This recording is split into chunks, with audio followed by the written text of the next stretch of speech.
ಸಿಂಹ ಸಾಹಸ ಸಿಂಹ ನೆಟ್ಟಿ ಬರುವ ಜೋರು ನೋಡು, ದಿಟ್ಟ ವೀರ ಪಡೆಯ ನೋಡು, ದಂಡು ದಾಡಿ ನಡುವೆ ಕೂಡ ಗಂಡು ಗಲಿಯ ಬಿರುಸು ನೋಡು, ದಂಗೆ ಎದ್ದು ದಂಗು ಬಡಿಸು ಬೆಂಕಿ ಚೆಂಡಿನಾಟ ನೋಡು, ರಕ್ತದಲ್ಲಿ ಬೆವರು ಸುರಿಸಿ ಕೋಟೆ ಕಟ್ಟೋ ದೊರೆಯ ನೋಡಯ.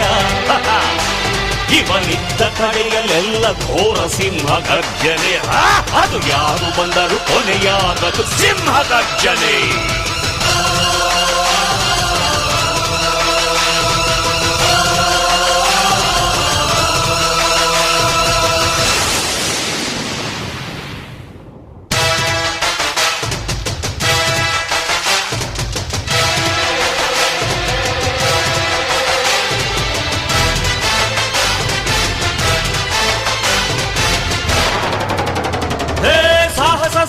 ಸಾಹಸ ಸಿಂಹ ಜಯದ ದಳಪತಿಯನು